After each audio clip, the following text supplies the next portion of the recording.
할렐루야, 5월 16일 목요일 말씀 묵상 시간입니다. 함께 보실 말씀은 사도행전 7장 54절에서 8장 8절 말씀입니다. 그들은 이 말을 듣고 격분해서 스데반에게 이를 갈았다. 그런데 스데반이 성령이 충만하여 하늘을 쳐다보니 하나님의 영광이 보이고 예수께서 하나님의 오른쪽에 서 계신 것이 보였다. 그래서 그는 보십시오, 하늘이 열려 있고 하나님의 오른쪽에 인자가 서 계신 것이 보입니다 하고 말하였다. 사람들은 귀를 막고 큰 소리를 지르고서 일제히 스데반에게 달려들어 그를 성 바깥으로 끌어내서 돌로 쳤다.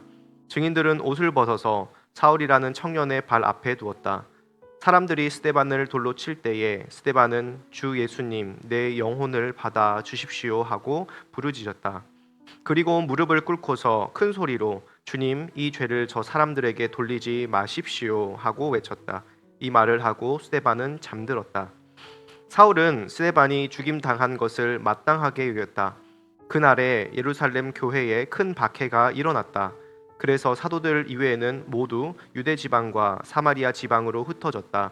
경건한 사람들이 스데반을 장사하고 그를 생각하여 몹시 통곡하였다. 그런데 사울은 교회를 없애려고 날뛰었다. 그는 집집마다 찾아 들어가서 남자나 여자나 가리지 않고 끌어내서 감옥에 넘겼다. 그런데 흩어진 사람들은 두루 돌아다니면서 말씀을 전하였다. 빌립은 사마리아 성에 내려가서 사람들에게 그리스도를 선포하였다. 무리는 빌립이 행하는 표징을 듣고 보면서 그가 하는 말에 한 마음으로 귀를 기울였다. 그것은 귀신 들린 많은 사람에게서 악한 귀신들이 큰 소리를 지르면서 나갔고 많은 중풍병 환자와 지체 장애인이 고침을 받았기 때문이다. 그래서 그 성에는 큰 기쁨이 넘쳤다. 아멘. 오늘 말씀은 두 가지 이야기로 구성되어 있는데요. 바로 스데반의 순교와 또 빌립이 사마리아에 가서 복음을 전한 이야기가 나와 있습니다. 그런데 이 두 사람이 스데반과 빌립이 핵심 인물처럼 보이지만 잘 살펴보면 그 두 사람만큼 오히려 더 중요한 한 사람이 중간에 살짝 숨겨져 있는 것을 보게 됩니다. 그것이 누구냐면 바로 사울입니다. 이 사울은 나중에 바울이라고 불리게 됩니다. 유대식으로 사울이고 헬라식으로는 이제 바울인 것이죠.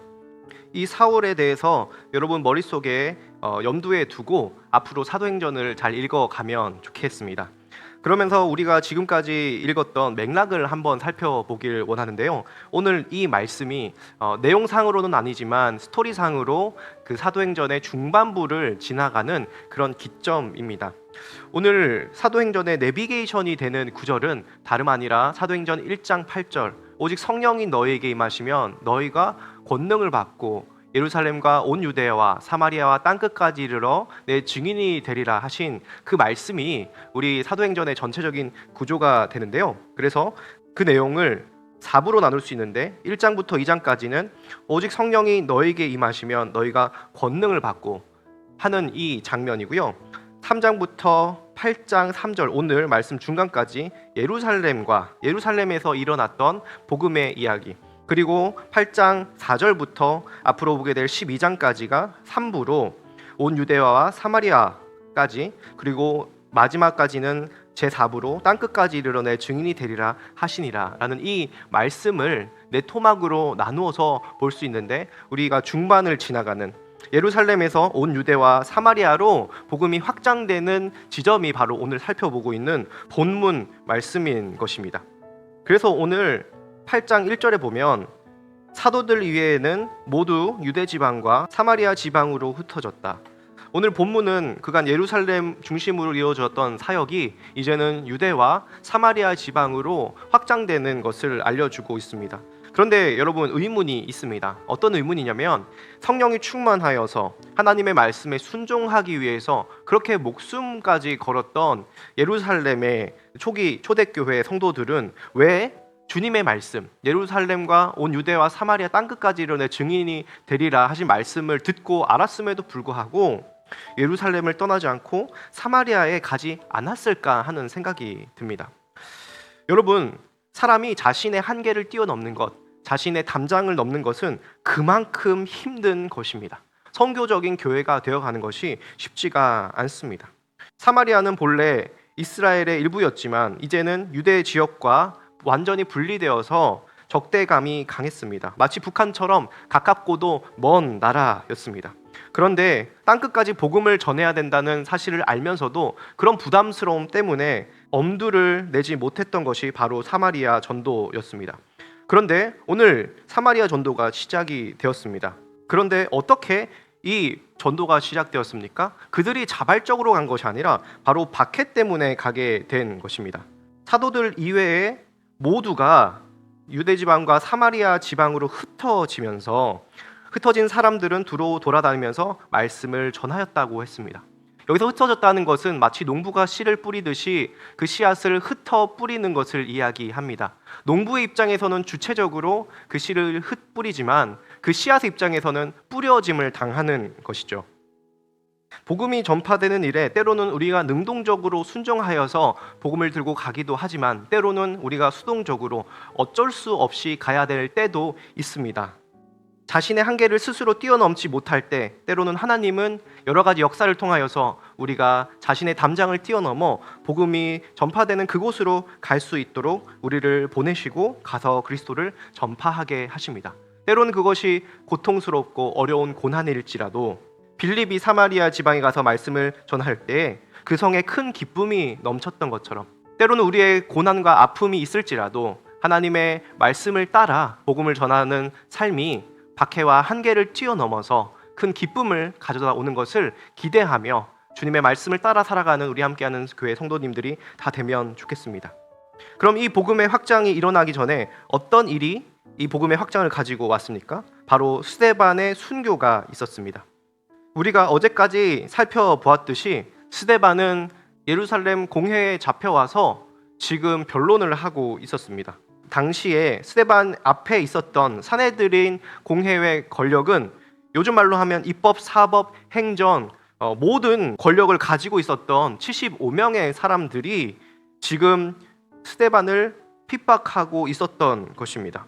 사회에서 추방시키거나 매장시키거나 혹은 심지어 죽음에 이르기까지 하는데 내몰 수 있는 그런 권력을 가지고 있었습니다. 마치 현대의 경찰과 검찰과 그리고 대법원장이 함께 작당하여서 스데반을 죽이려 하는 모습과 같다라는 것이죠. 그렇게 했던 이유는 바로 율법과 성전에 대해서 스데반이 모욕했다고 생각했기 때문입니다. 그들 앞에서 스데반은 지금 어떻게 행동하고 있습니까? 그는 자신을 살려달라고 목숨을 구걸하지 않습니다. 스데반은 분노하는 이들 앞에서 하나님의 영광을 바라보면서 자신을 변호하는 것이 아니라 하나님의 말씀을, 예수 그리스도를 선포하고 있었습니다. 여러분, 어떤 사람이 죽음 앞에 초연할 수 있겠습니까? 그것은 바로 예수 그리스도를 통하여서 하나님을 경험한 사람, 하나님의 영광을 본 사람만이 가능할 것입니다. 여러분, 오늘 말씀에 이렇게 나옵니다. 예수께서 하나님의 오른편에 서 계신 것이 보였다라고 얘기를 합니다. 성경의 다른 부분에 보면 예수님께서 하나님의 보좌 우편에 앉아 계신다라는 표현이 나옵니다. 그런데 오늘은 서 계신다라고 표현을 하고 있습니다. 이 둘의 차이가 무엇일까요? 초대교회 신학자였던 어거스틴이라는 사람은 이렇게 얘기를 했습니다.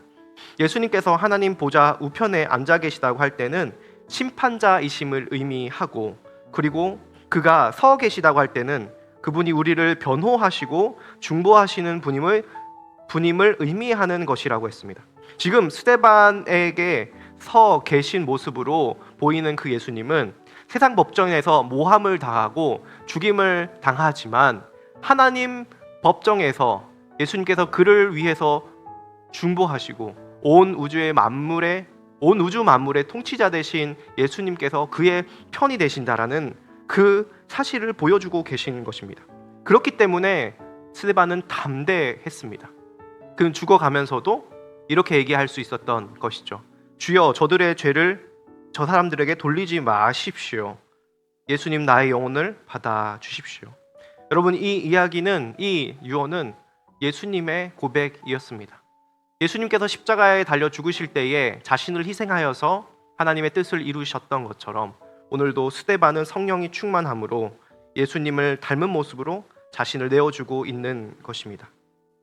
오늘 이 스데반의 용서와 그 기도를 통하여서 이루어진 일은 무엇입니까? 아까 맨 처음에 이야기하였던 사울이 이 사실을 보게 됩니다. 그리고 이 사울은 지금은 스데반을 핍박하는 핍박자였지만 마지막 사도행전 28장 맨 끝절에 보면 그는 아무런 방해도 받지 않고 아주 담대하게 하나님 나라를 전하고 주 예수 그리스도에 관한 일들을 가르쳤다. 여기서 나온 그가 바로 사울입니다.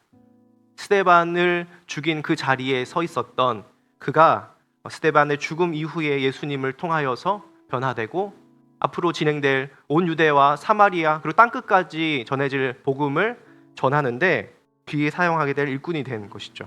오늘 우리가 이 말씀을 통하여서 기억해야 할 것은 우리의 힘으로는 우리 자신의 한계를 넘어설 수 없지만 성령님께서 우리를 복음 가운데 이끄신다는 사실을 기억하시고 또한 스데반처럼 또 예수님처럼 죽음을 당하면서도 하나님의 뜻을 온전히 이루어 들었을 때에 그 놀라운 열매로 많은 영혼들이 한 사람이 또 수많은 영혼들이 주님께 돌아오는 하나님 나라가 확장되는 놀라운 일이 있게 된다는 사실을 기억하면서 오늘도 우리도 나의 자존심, 나의 아집, 나의 경험, 나의 어떠한 달란트와 재정 이 모든 것들을 십자가에 못 박고 주님의 말씀을 따라 때로는 고난받는 삶까지 선택하며 하나님의 복음이 우리 주변에 가득하여서 온 성이 기뻐하는 복음으로 충만케 되는 역사가 우리 있기를 주님의 이름으로 축복합니다. 함께 기도하겠습니다. 살아계신 하나님 참 감사합니다. 2000년 전에 복음이 놀랍게 확장되는 모습을 보면서 우리도 오늘 우리 삶의 한계를 뛰어넘는 은혜가 주님으로 말미암아 있기를 소원합니다.